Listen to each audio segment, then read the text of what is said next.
Hello friends, welcome you all. My self RC sir. यदि आप IIT JEE की तैयारी कर रहे हैं तो बिल्कुल आप सही जगह पे आए हैं। यहाँ पे zero to IIT hero basic से एडवांस तक जाएंगे, साथ में डीपी पे मिलेगा और उसमें कोई भी डाउट्स आए तो उसके लिए फ्री लाइव क्लास मंडे को 8:15 बजे होता है। उसका डिटेल इस वीडियो के डिस्क्रिप्शन में दे दिया जाएगा। और आज के टॉपिक में अपन देखने वाले हैं दो बहुत ही इंटरेस्टिंग कंसेप्ट जिनमें बच्चों को अक्सर डाउट होता है। एक तो फ्रैक्शनल पार्ट फंक्शन और दूसरा ग्रेटेस्ट इंटीजर फंक्शन, एंड उसके बाद में उसका लॉगरिथम में बहुत ही अच्छा यूज होगा कैरेक्टरिस्टिक एंड मैंटिसा। और उसके बाद एक ऐसा क्वेश्चन जो आपको मजबूर कर देगा सोचने को। तो बने रहिए, बिल्कुल स्टार्ट करते हैं लेक्चर को। चलिए तो देखिए, सबसे पहला ग्रेटेस्ट इंटीजर फंक्शन GIF क्या होता है, इसको कैसे लिखते हैं? तो इसको ऐसे लिखते हैं, GIF ऑफ x पढ़ते हैं। अब तुम बोलोगे सर हमें क्या पता ये GIF है, या अगर हम सर इसको देखेंगे तो हम तो बोलेंगे स्क्वायर ब्रैकेट। बिल्कुल सही बोल रहे हो भाई, स्क्वायर ब्रैकेट। आज तक तो अपन इसको स्क्वायर ब्रैकेट ही देखते आए थे, तो आज ये GIF कैसे बन जाएगा? बिल्कुल नहीं बनेगा। तो देखो बच्चे, इसका यूज, इसको GIF कब मानेंगे अपन? जब अपने को गिवन हो। तो गिवन हो मतलब देखो, use GIF only when given in question. Question में गिवन होगा। कैसे गिवन होगा? वेयर दिस रिप्रेजेंट्स GIF, ऐसे लिख के दिया जाएगा आपको, है ना। अगर आपको दिया जाए क्वेश्चन में कि वेयर दिस रिप्रेजेंट GIF, तो ही इसको GIF माना है। स्क्वायर ब्रैकेट के अंदर वाले को तो ही अपने को GIF माना है। अब इसका मीनिंग क्या है?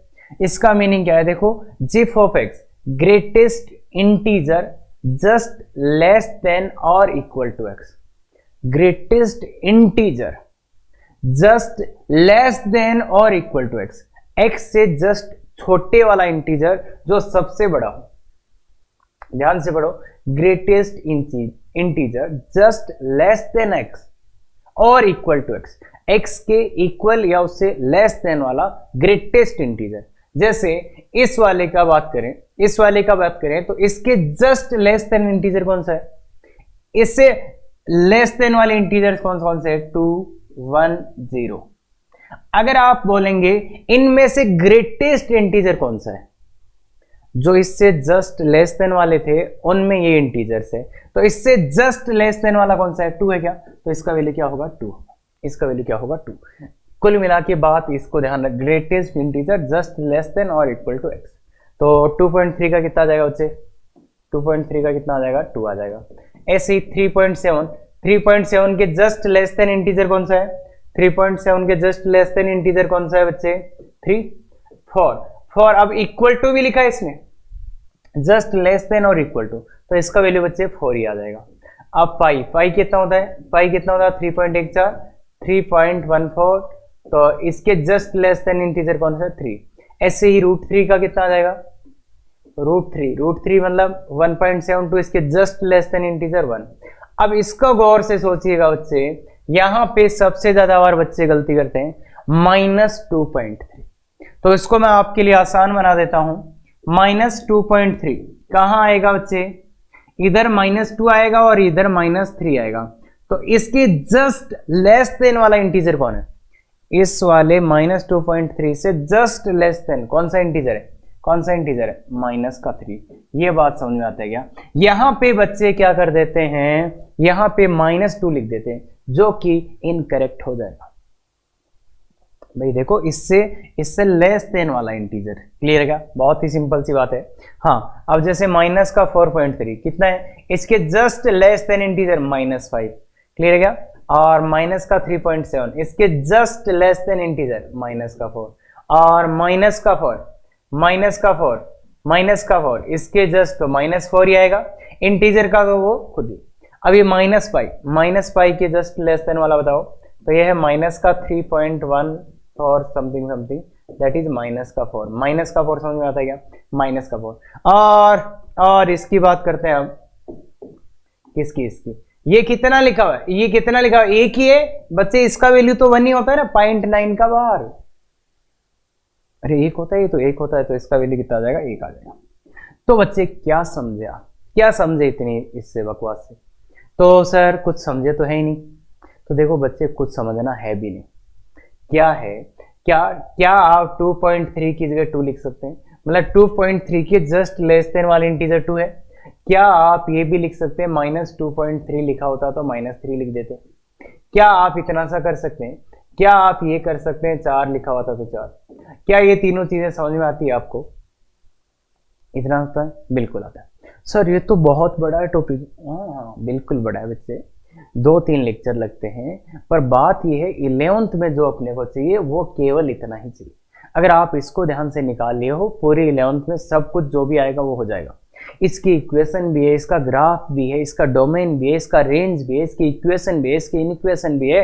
वो 12th में बहुत अच्छी फीलिंग के साथ पढ़ेंगे। यहाँ पढ़ने का कोई मीनिंग नहीं है इसमें, इसलिए ध्यान रहे केवल इतना ही पढ़ाया जाएगा यहाँ पे। 12th में बिल्कुल पढ़ेंगे पूरा। क्लियर है क्या बच्चे? क्लियर है क्या बच्चे? तो इतना सी बात अगर आप समझ गए तो बिल्कुल अच्छे से देख लो, इसका यूज बहुत बार अपने पास आएगा। कुल मिला के इंटीजर है ना। अब आगे चलते हैं, इसका नाम है फ्रैक्शनल पार्ट फंक्शन। ये समझाने से पहले मैं आपको दो चीजें समझाना चाहता हूं। जैसे कोई नंबर है 2.3, तो इसके दो पार्ट होते हैं बच्चे, एक तो 2 और 1.3। इसको बोलते हैं अपन इंटीजर पार्ट, इसको तो अपन बोलते हैं इंटीजर पार्ट, और जो ये 0.3 आया इसको बोलते हैं फ्रैक्शनल पार्ट। फ्रैक्शनल पार्ट याद रखना, 2.3 तो 2 तो इंटीजर पार्ट और 0.3 फ्रैक्शनल पार्ट।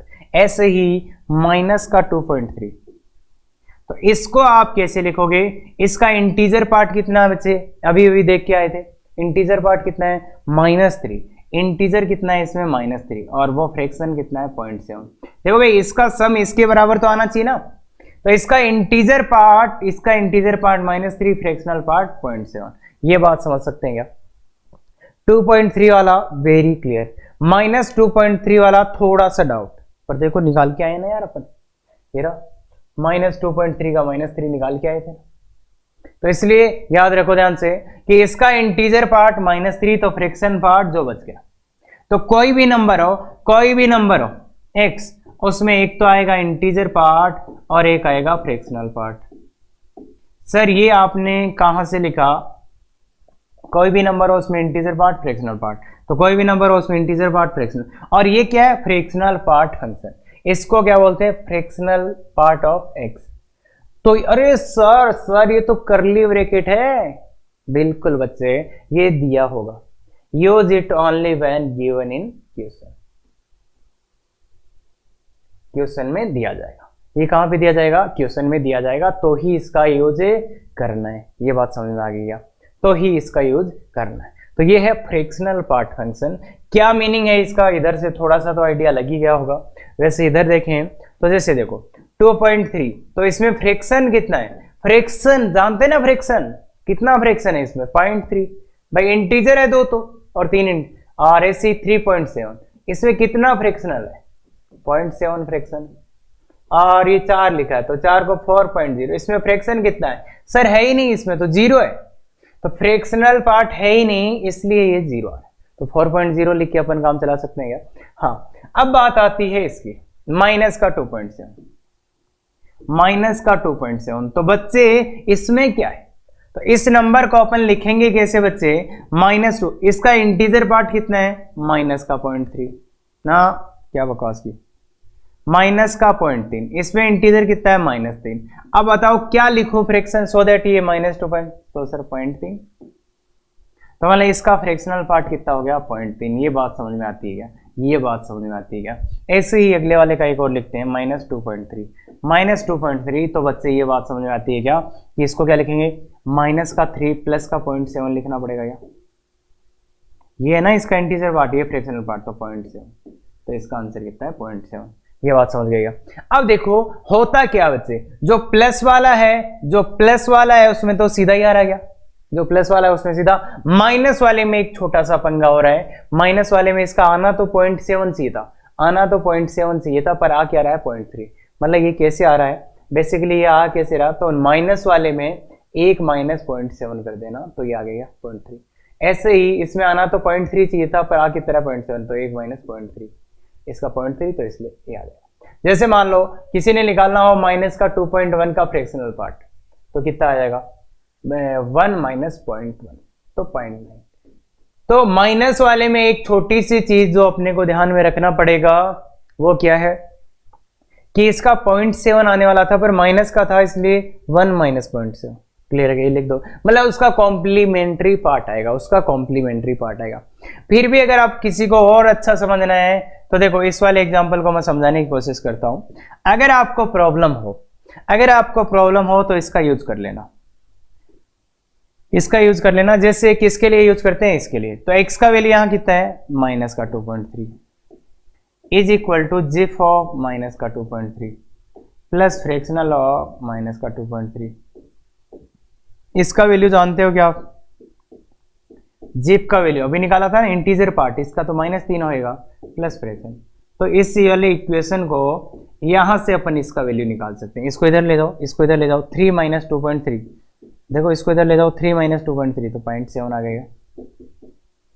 तो आप ऐसे इसका यूज भी कर सकते हो, इस वाले फॉर्मूले का यूज भी कर सकते हो अगर प्रॉब्लम लग रहा हो तो। क्लियर है, बाकी तो देखो बहुत जल्दी हो जाएगा, और बाकी सीधा आप लिखना भी सिखा दिया है। अब बात है इसमें जैसे इसका करने की, तो इसमें भी इस फॉर्मूले को यूज कर लेते हैं √3 में। वैसे तुम बोल दोगे मुझे पता है 1.7332 मतलब 3 जो भी आता है ये, तो इसका फ्रैक्शन कितना आएगा सर, इसका फ्रैक्शनल लेंगे तो ये तो सिर्फ 0.732 ये आएगा। हाँ बिल्कुल सही बोल रहे हो आप, बस उसको थोड़ा अच्छे वे में लिखना है। तो वो देखो √3 इक्वल टू √3 का इंटीजर प्लस √3 का फ्रैक्शनल। तो बोलो इसका वैल्यू √3 और इसका वैल्यू 1 प्लस ये फ्रैक्शनल, तो इसका वैल्यू कितना आ जाएगा, इसको इधर ले जाओ, तो √3 माइनस 1 वो वही आ रहा है जो आपने लिखा था। क्लियर है। तो बच्चे ये फ्रैक्शनल पार्ट है। एक छोटी सी बात याद रखना है, क्या ये तो दिख रहे हैं क्या, प्लस वालों का तो सीधा आ जाएगा क्या, बस अगर किसी ने माइनस का 2.1 लिख के दिया है तो उसका कितना लिख देना 0.9 लिख देना, बस खत्म हो जाएगा। ये वाला दिख रहा है और ये भी, बस इतनी सी चीज है। ये भी पूरा टॉपिक है, यहाँ पे नहीं 12th में प्रॉपर सीक्वेंस के साथ गजब से पढ़ाया जाएगा, ग्राफ व्राफ सब बहुत अच्छे से। अभी पीरियोडिक होता है, क्या पीरियोडिक होता है कुछ नहीं पता अभी आपको, अभी तो 11 अरे 10th पास किया हो ना, अरे वो तो कर दिया था सर पास किसी ने, तो ध्यान रहे प्रॉपर सीक्वेंस में चले। हाँ ये क्यों पढ़ा था उसका रीजन था ये क्यों पढ़ रहे हैं उसका रीजन है अगला क्वेश्चन। क्लियर है क्या, इसका रीजन है अगला क्वेश्चन। तो देखिए बच्चे कैरेक्टरिस्टिक एंड मेंटिसा, मतलब कैरेक्टरिस्टिक और मेंटिसा होता क्या है, characteristic of log 10n is c।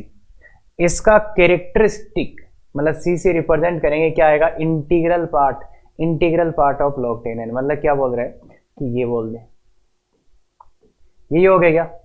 तो इसका जो इंटीजर पार्ट आएगा उसको कैरेक्टरिस्टिक बोलते हैं, और जो फ्रैक्शनल पार्ट आएगा उसको क्या बोलते हैं मेंटिसा। That's all.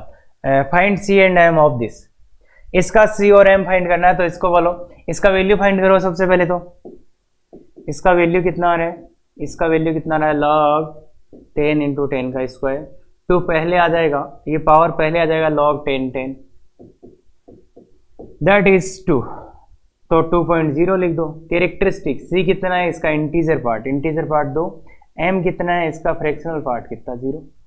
ऐसे ही दूसरे वाले का log 10 इंटू 100√10, ये कितना आएगा बच्चे log 10 का स्क्वायर इंटू 10 की पावर 1/2, 10 का स्क्वायर इंटू 10 की पावर 1/2, तो क्या आ जाएगा बच्चे log 10 का स्क्वायर, ये पावर ऐड हो जाएंगी, 10 की पावर 2.5 आ गई है बच्चे, गौर से देखो, और 1 2 और आधा 2.5, तो ये आ गया 2.5।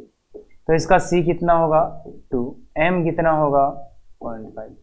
क्या बच्चे ये बात समझ सकते हैं इतनी छोटी, क्या आप इतनी छोटी बात को समझ सकते हैं, आराम से समझ सकते हैं क्या, क्यों किया, कब करना है, कैसे करना, बहुत सिंपल। कैरेक्टरिस्टिक जो इंटीजर पार्ट है और मेंटिसा जो फ्रैक्शनल पार्ट है, और ये इनका और ज़्यादा डिटेल यूज होता है बच्चे जब अपन लोग टेबल को स्टडी करते हैं, पर अपन तो नहीं करने वाले, आईटी एडवांस में नहीं है लॉग टेबल, तो बिल्कुल नहीं करेंगे। बाकी कहीं केमिस्ट्री वेमिस्ट्री में यूज हो रहा हो तो देख सकते हो आप, है ना। अब बात चलते हैं अपन आगे कि इसका अपन मैथ्स में कैसे यूज करेंगे, तो वो देखिए, find the total number of digits in the this number. ये क्वेश्चन आप 10-15 मिनट आराम से दो, सोचो बच्चे, सोचो कि क्या कर सकते हैं, बिल्कुल आपका थॉट प्रोसेस देखिए कि कैसे कर सकते हैं। अभी मैं समझाता हूं आपको इसका मीनिंग क्या है। अगर 2 की पावर 3 मैंने लिखा होता तो कितना 8, मतलब 1 डिजिट आता, एक डिजिट आता क्या इसमें, एक ही डिजिट है ना ये तो। अगर मैं 2 की पावर 4 लिखा होता तो 16 आता, तो आप क्या बोलते हैं 2 डिजिट, इसमें कितने 2 डिजिट आते हैं। अगर मैं लिखा होता 2 की पावर 10 तो आता 1024, आप कितना बोलते हैं, कितने डिजिट आए सर, 4 डिजिट। तो अब अपना क्वेश्चन क्या आज का कि अगर 2 की पावर 100, अगर आप 2 की पावर 100 लिखोगे, अगर आप 2 की पावर 100 लिखोगे तो इसमें कितने डिजिट्स आएंगे। क्लियर है क्या, समझ में आ गया क्या कि इसमें डिजिट्स कितने आएंगे। अरे 2 की पावर 100 मतलब 2 को कितनी बार मल्टीप्लाई करना है, 100 टाइम्स, तो इसमें कितने डिजिट्स आएंगे। तो क्या इसमें 4 आए तो इसमें 8 आएंगे, क्या इसमें 4 आए तो इसमें 40 आएंगे, क्या आएगा देखिए बच्चे। तो क्वेश्चन समझ में आ गया कि इसका मतलब क्या है कि जब 2 को 100 टाइम्स मल्टीप्लाई किया जाएगा उस टाइम उसमें कितने डिजिट्स आएंगे। ठीक है सर, क्वेश्चन समझ में आ गया। अब क्वेश्चन का आंसर निकालो, अब सोचो क्या आएगा।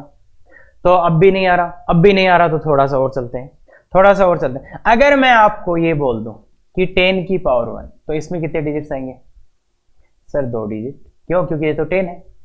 अगर मैं बोलूं 10 की पावर 2 तो इसमें कितने डिजिट आएंगे, 3। अरे पता नहीं, अच्छा 10 की पावर 1 का मतलब 10, तो कितने डिजिट आए, 2 डिजिट। 10 के पावर 2 का मतलब है 1000, कितने डिजिट आए, 3 डिजिट। 10 की पावर 3 कितने, 4 डिजिट आ गए। 10 की पावर 5 कितने डिजिट है, 10 के आगे कितने बिंदु लगाने हैं, अरे 5 है, 4 में कट लगा लो, 4 में तो 4 बिंदु तो 5 डिजिट आ गए। अब कोई आपको बोला 10 की पावर 30 कितने डिजिट, एक के आगे कितने जीरो लगाने हैं, 30, तो कितने डिजिट्स आ गए बच्चे, 31 डिजिट। तो मतलब निकाल सकते हो ना, एक ज्यादा आ रहा है ना, 10 के पावर 31 आता हो कितना आ जाएगा, 32 डिजिट। ये बात क्लियर होगी, और ये बात तो आपको क्लियर होगी। अब एक बात और क्लियर करना चाहता हूं मैं, अगर मैं लिखता जैसे इसके बारे में एक रोचक तथ्य क्या है, ये क्या है, 4 डिजिट लिस्ट नंबर, मतलब ये लिस्ट नंबर 4 डिजिट का स्मॉलेस्ट नंबर है क्या, ये जो नंबर है वो 4 डिजिट का स्मॉलेस्ट नंबर है क्या।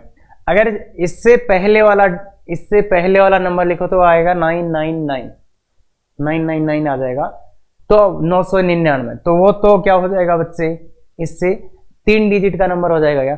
तो ये एक ऐसा नंबर है जो 4 डिजिट का है और सबसे स्मॉलेस्ट 4 डिजिट नंबर है। अब मैं आपको लिख के दे दूं, अगर मेरे पास 10 की पावर 2.3 था और ये एक मेरे को पता है इंटीजर है, अगर मेरे को ये पता है कि इसका एक इंटीजर है तो इसमें कितने डिजिट्स होंगे। तो ये 2.3 इन दोनों के बीच में आया, इन दोनों के बीच में जितने भी इंटीजर आते हैं उसमें कितने डिजिट आएंगे बच्चे, ये तो 4 डिजिट का स्मॉलेस्ट नंबर था, तो इसके बीच में जितने भी नंबर्स आएंगे जैसे 999, 900, 815, 850, 500, 140, 101, तो इन दोनों के बीच में जितने भी डिजिट आएंगे उनके बीच में कितने, 3 डिजिट के नंबर आएंगे या जितने भी नंबर आएंगे इन दोनों के बीच में। अगर 10 की पावर 2 और 10 की पावर 3 इनके बीच में कोई भी नंबर आएगा तो उसमें डिजिट्स कितने आएगा 3, मतलब 10 की पावर 2.3 अगर कोई इंटीजर है ये तो उसमें कितने डिजिट्स आएंगे 3। ये बात क्लियर है।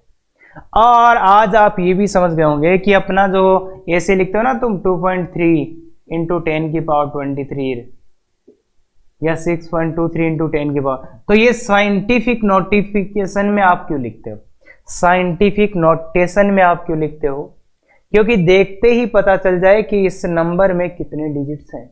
इसमें कितने डिजिट्स है 24 डिजिट्स है, मतलब कितने जीरोज लगाने 23। तो साइंटिफिक नोटेशन में लिखने का मीनिंग ये है कि देखते ही पता चल जाए कि कितना बड़ा नंबर है या कितना छोटा नंबर है। क्लियर है ये बात? क्लियर है बच्चे? हाँ, तो इसलिए आप साइंटिफिक नोटेशन में लिखते हो और ये समझ में आ गया होगा। अब मेरा असली क्वेश्चन तो अब है, तो किसी ने ये सोचा होगा अगर आपको नंबर ऑफ डिजिट्स चाहिए तो आप मुझे 10 की पावर में लाके दे दो। 10 की पावर में लाके दे दोगे तो मैं बता दूंगा 10 की पावर। तो इसको अपन 10 की पावर में कैसे लेके जाएं? n बराबर 2 की पावर 100 है, तो इसको 10 की पावर में कैसे ले जाएं? अपना नंबर ये तो 2 की पावर में, 2 की पावर में तो अपन कुछ भी नहीं जानते। तो 10 की पावर में ले जाने के लिए लॉग ले लो दोनों साइड, कौन से बेस पे 10 पे, लॉग ले लो दोनों साइड कौन से बेस। अब क्या करो, इसको इधर लाओ, इसको इधर लाओ और देखिए बच्चे इस क्वेश्चन को करने का 1 मिनट नहीं आधा मिनट का तरीका है, वो आगे बता दिया जाएगा। अभी मैं सिखा रहा हूं सोचना कि अगर इसमें नंबर ऑफ डिजिट चाहिए तो इसको कैसे भी करके 10 की पावर में ले जाओ। तो 10 की पावर में ले जाने की कोशिश अपन कर रहे हैं, 10 की पावर में ले जाने की कोशिश कर रहे हैं। 10 इंटू 0.3010, पहले लॉग 10 आना है। गौर से देखिए ये 30.10 ये वैल्यू है log 10n का। अब यहां से log को हटाएंगे तो क्या आएगा, n इक्वल टू 10 की पावर 30.10 ये आएगा। तो देखो एक बहुत खतरनाक चीज किया मैंने, इस नंबर को जो 2 की पावर में था उसको मैं 10 की पावर में ले आया। देखो देखो तुम्हारी आंखों के सामने, तो दोनों तरफ log लिया 10 बेस पे, सोल्व किया। इसका वैल्यू पता है ना बच्चे लास्ट लेक्चर से, इसका वैल्यू पता है तो यार 10 की पावर। अब मुझे बताओ अगर सर ये 10 की पावर 30 आता तो कितने डिजिट्स होते, 31। अगर सर ये 10 की पावर 31 आता तो कितने डिजिट्स होते सर 32। ये बात तो अपने को समझ में आती है क्या? तो ये इन दोनों के बीच में आया तो कितने डिजिट्स होंगे, इन दोनों के बीच में आया तो ये तो सबसे स्मॉलेस्ट नंबर है, तो कितना आ जाएगा, कितने डिजिट्स आएंगे 31 डिजिट्स इसका आंसर है।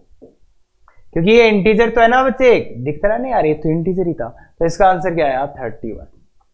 कितने डिजिट्स है इस नंबर में? जब 2 को आप 100 टाइम्स मल्टीप्लाई करोगे, जब करोगे आप तो कितने डिजिट्स मिलेंगे 31। मोबाइल में करके देख लेना, ठीक है क्या बच्चे, मोबाइल में मल्टीप्लाई करके देख लेना, तो ये बात क्लियर है। तो find total number of digits in number. तो ये था एक थॉट प्रोसेस कि किसी ने कैसे सोचा होगा। अब है इसका प्रोसीजर, वो तो 1 सेकंड का है, चलो देखो। तो number of digits in number n equal to c+1। c क्या है यहाँ पे, कैरेक्टरिस्टिक। c क्या होता है, c होता है log 10n। log 10n का वैल्यू निकालो और इसका ग्रेटेस्ट इंटीजर पार्ट। तो अब अपन इसको देखो 1 सेकंड में निकालेंगे। याद करना है, राज लिखा हुआ है क्या? राज का मतलब है रिमेंबर ऑलवेज। तो इसमें नंबर ऑफ डिजिट्स अगर मेरे को निकालना हो तो देखो कितने जल्दी आते हैं। log 10n लिखो, कितना आएगा, log 10 2 की पावर 100 पहले आ गया, और log 10 2 का वैल्यू 0.3010, तो ये आ जाएगा 30.10 log 10n का वैल्यू है। अब इसका c कितना हो जाएगा, इसलिए c कितना हो जाएगा इसका g। log 10n का जो वैल्यू आया है उसका इंटीजर पार्ट कितना है 30। तो अब आपने को चाहिए नंबर ऑफ डिजिट्स कितने होंगे, number of digits is equal to c+1। इसका वैल्यू कितना है बच्चे, c का 30, तो ये 31 ये आंसर। बताओ, यही अभी अभी आया थे क्या अपने पास? यही अभी अभी आए थे क्या? ये देखो पूरा निकाले थे। और अब देखो, तो ये बहुत सिंपल क्वेश्चन है, बच्चों वाला क्वेश्चन है। अब तो ये बच्चे भी कर सकते हैं, सीधा सीधा खत्म। log 10n निकालो और वहां से c निकालो, c+1 खत्म, c+1 c+1। अब अगर इसका निकालना होता तो मेरे को, तो मैं इसको n मान लेता 6 की पावर 100 और log 10n ले लेता। 10 लेता तो ये 100 पहले आ जाता, 100 पहले आ जाता। और इसको मैं क्या लिखता बच्चे, log 10। अब 6 का वैल्यू निकालना सिखा चुके हैं, 2 + log 3। यही क्या बच्चे, यही क्या बच्चे? तो 100 इक्वल टू ये कितना, 0.3010 0.4771। इसको ऐड करेंगे तो 100 इंटू कितना आ रहा है, 1877।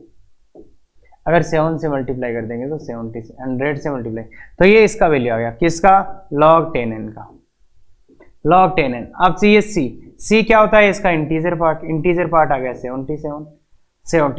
Number of digits, number of digits कितना आएगा, c+1, c+1 कितना आ जाएगा 78। खत्म। कितने डिजिट आएंगे, 78। इसमें कितने आए, 31। तो बहुत ही सिंपल प्रोसेस है बच्चे, एक लाइन का। क्या आप ये कर सकते हैं? अरे सर बिल्कुल कर सकते हैं। तो बिल्कुल ठीक है, वो जो समझाया था मैंने पहले वो ये था कि अगर आपको कुछ नहीं आता तो कैसे करेंगे। बाकी यहां तो बहुत सिंपल है, c+1 आंसर आ रहा है, क्लियर है। आगे वाला, find total number of digits in this. तो भैया अब ये आपसे हो जाना चाहिए, आई उम्मीद करते हैं कि ये आपसे हो रहा हो, और नहीं हो रहा तो बहुत ध्यान से देखिए। लॉग, इसको n अज्यूम किया, log 10n निकालना है तो log 10 18 की पावर 200 पहले आ जाएगा, तो 200 पहले आ जाएगा बच्चे, तो log 10 18। अब इसको देखिए ध्यान से, गौर से देखिए, इसको क्या करेंगे, log 10 2 × 3 का स्क्वायर, 2 × 3 का स्क्वायर, क्योंकि इनके वैल्यूज पता है अपने को। 200 × log 10 2 प्लस log 10 3 का स्क्वायर, स्क्वायर तो 2 पहले आ जाएगा। इनका वैल्यू डाल दो, इनका वैल्यू डाल दो, 0.3010 प्लस 2 × 0.4771। तो देखिए बच्चे कितना आ रहा है, 0.3010 प्लस 0.245 और 8 और 8 9, दोनों को ऐड करके लिखिए, 200 इंटू इसको और इसको ऐड किया तो 2 आ गया, इसको और इसको तो 5 आ गया, इसको और इसको ऐड किया तो कितना आ गया, ये फिर से 5 आ गया, और इसको और इसको तो 1.2। देखिए बच्चे ये आ रहा क्या, देखिए 2 5 5 1.2, तो इसको इससे मल्टीप्लाई कर दो तो 4 10 का 0 11 का 1 तो 25 और 200, ये आ गया बच्चे log 10n का वैल्यू आ गया। तो अब c कितना आएगा, c इसका कितना आएगा 251। नंबर ऑफ डिजिट्स कितना आएगा, number of digits c+1 that is 252। तो कितने डिजिट्स आ गए, 252। क्लियर है बात, क्लियर है, अच्छे से कर सकते हैं क्या, अच्छे से कर सकते हैं क्या। अब आते हैं अपन एक अच्छे क्वेश्चन पे, लीजिए जना, find total number of digits in this. इसमें आपको टोटल नंबर ऑफ डिजिट्स निकालने हैं। अगर ये आपने देखो क्वेश्चन है एडवांस कैटेगरी का, इजी एडवांस कैटेगरी जानते हैं एडवांस में, तो बताइए, करिए, ये बिल्कुल आप कर सकते हैं और नहीं भी तो अपना आंसर निकालिए बच्चे, अपना आंसर निकालिए बच्चे, अपना आंसर निकालिए, अपना आंसर निकालिए। तो log 10n निकालेंगे, log 10n is equal to log, बिल्कुल बिल्कुल, हाँ हाँ ये निकाला। अब अपन क्या करेंगे, अब इसमें फॉर्मूला लगा देंगे,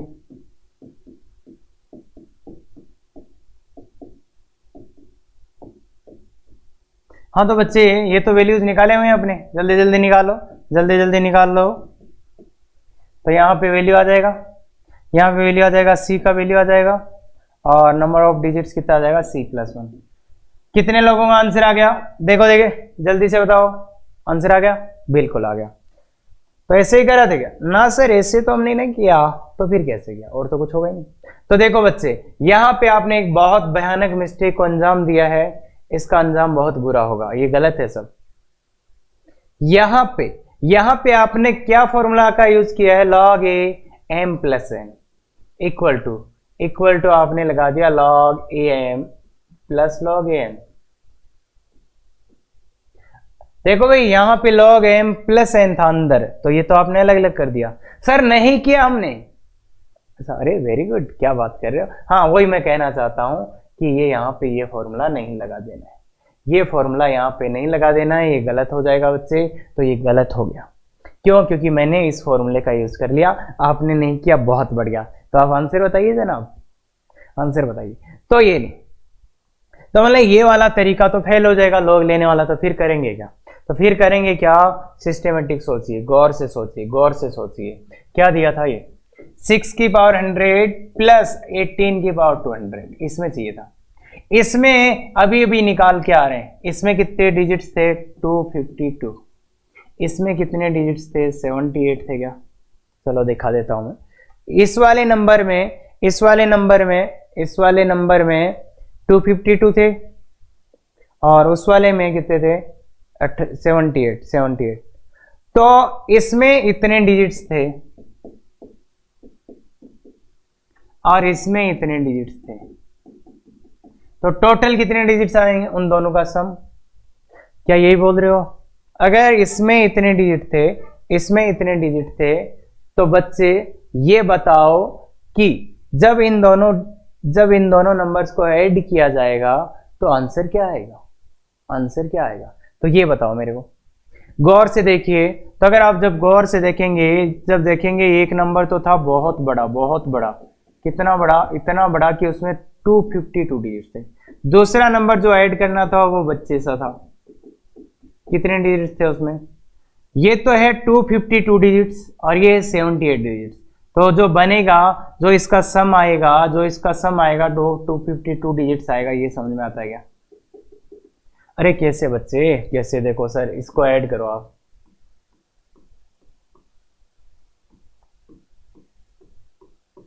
इन दोनों को ऐड करोगे तो ये 8 डिजिट का है, ये कितना 6 डिजिट का है, तो कितना डिजिट का नंबर बनेगा, 6 डिजिट का।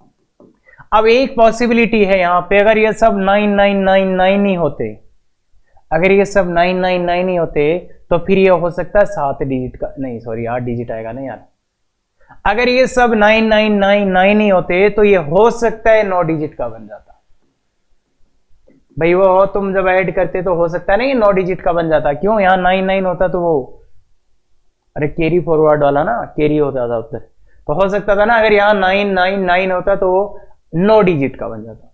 तो यहां पे भी वही है कि ये एक बहुत बड़ा नंबर था, इसमें ये नंबर ऐड किया तो कितने डिजिट्स आएंगे, 252।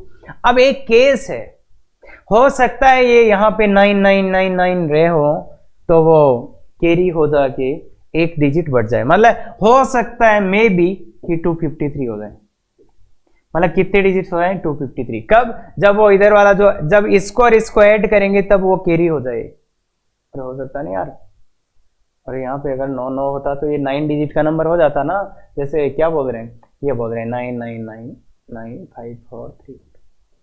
अगर इसमें आप ऐड कर देते 54321 तो ये देखो एक डिजिट बढ़ जाएगा क्या, अरे वो कैरी होके इधर 10 वाला ऐसे से आ जाएगा क्या, कुछ क्लियर है क्या। तो इसलिए हो सकता है अगर ऐसा हो जाता, पर ऐसा होता तो फिर कितने हो जाए, 253, मतलब इधर डिजिट्स ये रहेंगे और ये रहेंगे। तो अब इसका यहां तो लेना देना नहीं है, क्यों, क्योंकि जो अपना ये आया था, तो ये देखो बहुत पास था 251 के, बहुत पास था, मतलब ये कितना 10 की पावर 251.04 ही था क्या। तो इसलिए 9 वाला केस तो नहीं है, इसलिए वो जब ऐड करेंगे, जब अपन ऐड करेंगे तब ये 253 नहीं होगा, पर किसी में हो भी सकता है। अब तुम बोलोगे सर ये दोनों ही आ गए तो अगर ये आ गया तो हम आंसर क्या लिखेंगे? तो आंसर में देखो वैसे तो ये ही सही है, बाकी अब अगर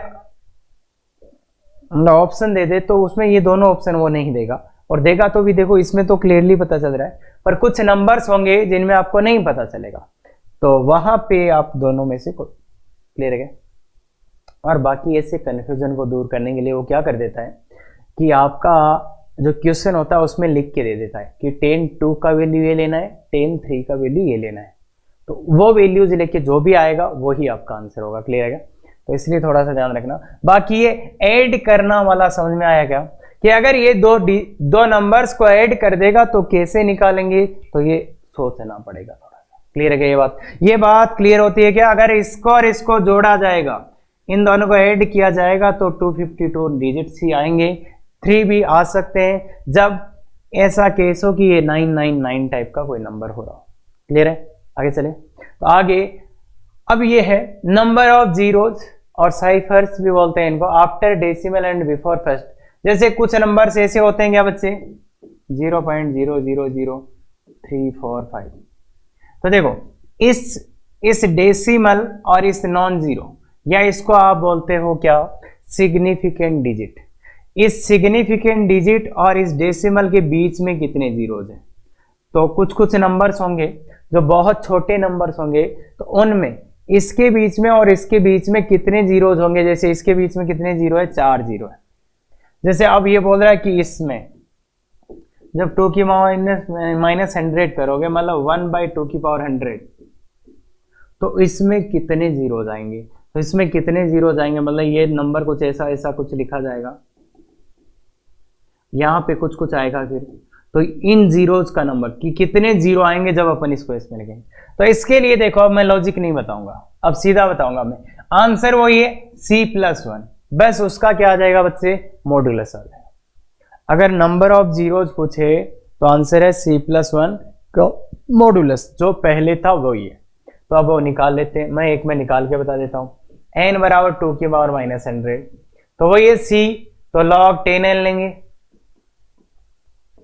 तो कितना आएगा, log 10 2 की पावर -100, 100 पहले आ जाएगा, 100 पहले आ जाएगा, और log 10 2 का वैल्यू 0.3010। तो बताइए बच्चे ये कितना होगा, 30 माइनस का 30.10। तो log 10n का वैल्यू आ चुका है। अब बताओ कोई मुझे यहां से C बता सकता है क्या, कोई मुझे यहां से C बता सकता है क्या? C क्या होगा, log 10n का जिफ, और इसका वैल्यू कितना आया है, -30.10। क्या कोई मुझे C जोर से बता सकता है, कोई अच्छे से बता सकता है कितना आएगा C, -31। वेरी गुड बच्चे, वेरी गुड वेरी गुड, समझ गए क्या? अब मुझे निकालना है C+1, C+1 कितना आ जाएगा, -30। तो नंबर ऑफ जीरोस क्या आएगा बच्चे,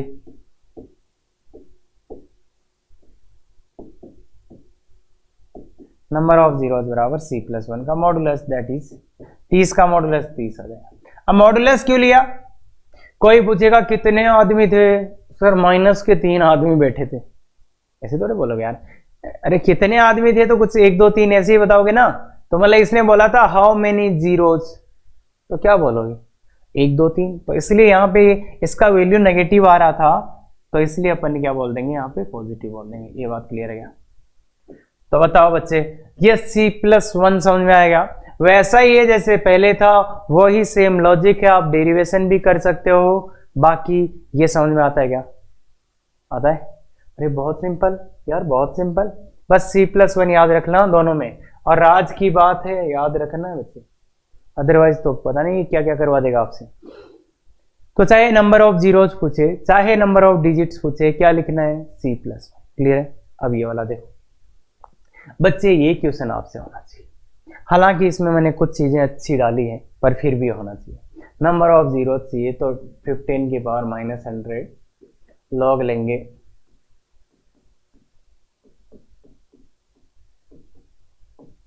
लॉग लेंगे कौन से बेस पे, 10 पे, तो ये 15 की पावर -100, 100 पहले आ जाएगा तो -100 log 10 15। अब क्या होगा, इसका वैल्यू निकालना है, इसका वैल्यू निकालना है। अब जिसको बच्चे इसका वैल्यू नहीं आया ना, तो वो मेरी बातों को गौर से सुने। 3 गुणा 5, 5 को 10 बटा दो। क्या आप ये लिख पाए थे? क्या आप ये लिख पाए थे? लिख पाए थे तो बढ़िया, नहीं तो 5 का वैल्यू याद कर लेना जाके अभी भी। log 5 का वैल्यू याद कर लेना, तो ये आएगा log 10 3 प्लस log 10 10। अरे फॉर्मूला है ना ये, तो सीधे सीधे सबके वैल्यू डालो, सबके वैल्यू डालो। 10 3 का वैल्यू 0.3010 प्लस 1 माइनस, अरे अरे अरे बड़ो 0.4771 प्लस 1 माइनस 0.3010। ठीक है बच्चे, इसमें से इसको माइनस करना है। क्या आप इसमें से इसको माइनस कर पाएंगे? क्या आप इसमें से इसको माइनस कर पाएंगे? तो देखिए, इसमें से इसको माइनस कर रहा हूं, तो एक तो एक आएगा, इसमें से इसको एक आएगा 6, एक आएगा 7, एक आएगा 1, और ये एक 1 इसमें ऐड कर दोगे तो याद है। तो इसको करेंगे तो माइनस का कितना आएगा? माइनस का 117.6। ये आया log 10n का वैल्यू। अब क्या निकालना है बच्चे? c। तो c कितना आएगा? माइनस का 117.61। इसका c कितना आएगा? माइनस का 118। याद है बच्चे? Number of zeros, number of zeros कितना आएगा? c plus 1। c प्लस 1 कितना आ गया? c प्लस 1, अरे बच्चे c ये है तो c प्लस 1 कितना है? माइनस का 117। तो ये आंसर क्या जाएगा? 116। c प्लस 1 का मॉडुलस ना, अरे बच्चे c प्लस 1 ये c है, तो c प्लस 1 कितना होगा? c plus 1 equal to minus 117, उसका मॉडुलस। तो ये आंसर है। क्लियर है क्या? क्लियर है क्या? ये बात कर सकते हैं क्या ये वाली बात? तो ध्यान से देखिए, निकाल पाए क्या? बिल्कुल। अब इसके बारे में सोचिए। नाउ थिंक अबाउट 2 की पावर -100 प्लस 15 के पावर -100। मैंने दोनों ही आपको बता दिए, तो आप मुझे कमेंट करके ये बताइएगा, थोड़ा सा दिमाग का यूज भी होगा, कि नंबर ऑफ जीरोस कितने आएंगे इसमें। मैंने ऐसा क्वेश्चन करा दिया आपको एक, तो बाकी इसमें दिमाग लगेगा। आईआईटी का क्वेश्चन है बच्चे। क्लियर है क्या? तो देखिए, इस लेक्चर के साथ आपको डीपीपी मिलता है और इसका आंसर की मिलता है। यदि डाउट हो तो लाइव क्लास ज्वाइन कर सकते हो इस कोड का यूज करके, मंडे को 8:15। यदि ऐसे वीडियोज आपको पसंद आते हैं जिसमें वे ऑफ थिंकिंग, अपना माइंड कैसे डेवलप करना है, ये आपको अच्छा लगता है, तो बिल्कुल शेयर सब्सक्राइब करना ना भूलें और लाइक भी करें अगर अच्छा लगा हो तो। Thank you very much. Effective तैयारी करो।